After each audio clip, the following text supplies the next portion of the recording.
The sun shone, birds sang. 6 friends, Jake, Emily, Chris, Maria, Kevin, and Lisa, set off on their Yellowstone adventure. Backpacks were heavy, spirits were high. They couldn't wait to explore the wilderness.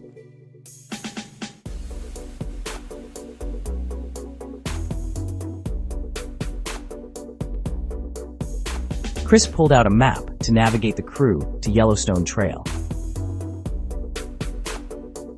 The group plunged into the woods, eager to discover hidden waterfalls and spot wildlife. They snapped photos, they shared snacks, they laughed, they felt free. Hours flew by. The sun dipped lower in the sky, casting long shadows. They reached a fork in the trail. The map offered no help.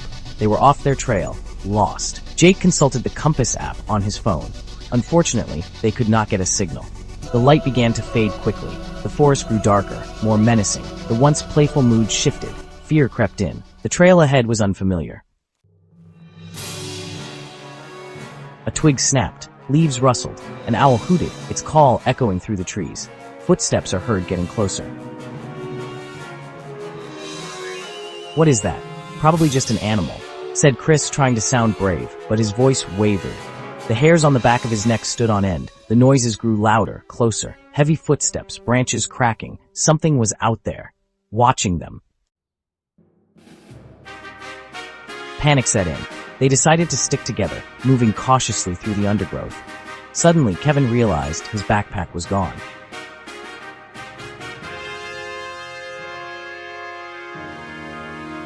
They searched frantically, their flashlight beams cutting through the darkness. Then Maria screamed. Her backpack had vanished too.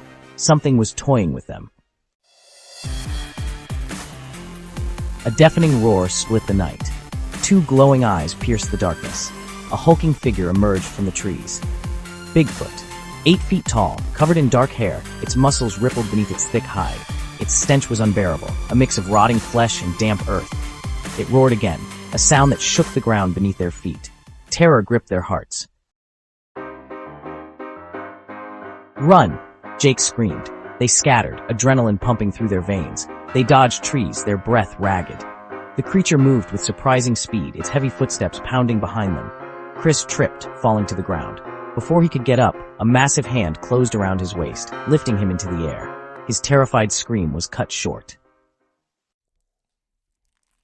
The remaining hikers ran until they couldn't run anymore. They collapsed, gasping for breath, hiding amongst the trees. They were separated. Silence fell.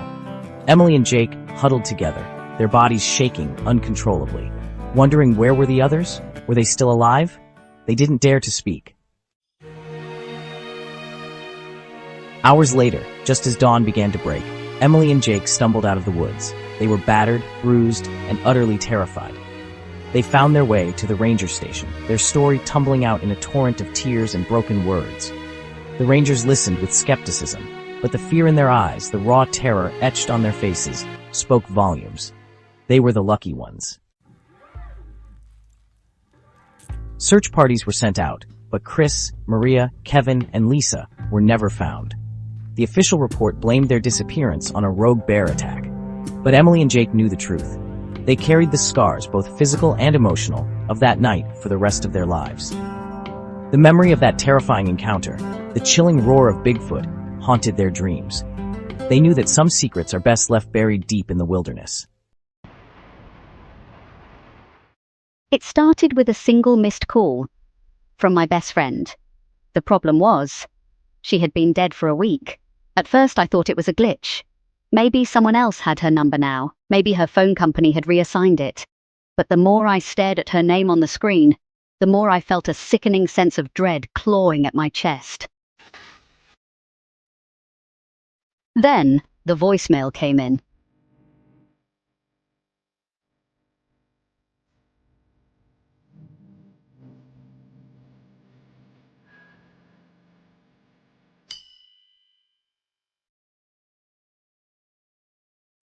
Hello? Please, help me, I'm still here.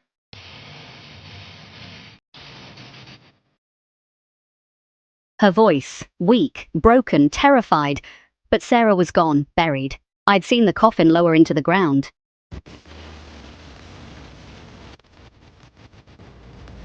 Then, The knocking started. At first I thought it was my imagination, the wind, the storm, maybe even a neighbor. But the sound wasn't coming from the front door, it was coming from inside, my bedroom closet. The door was open just a crack, just enough for me to see the void-like blackness beyond, just enough to see something shift inside. My phone buzzed again, another voicemail, but before I could listen, I heard it.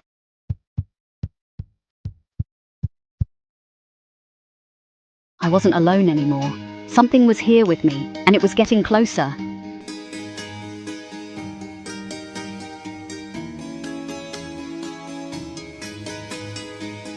A figure, not fully solid but wrong, its limbs too long, its head tilted at an unnatural angle. I ran. I didn't know where to go, I just knew I couldn't stop.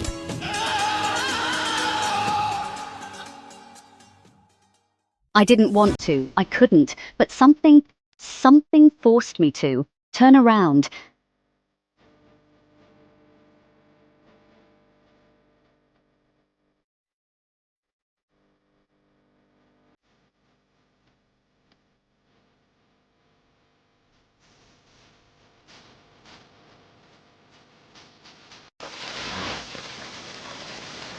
Everything went black, and then I woke up.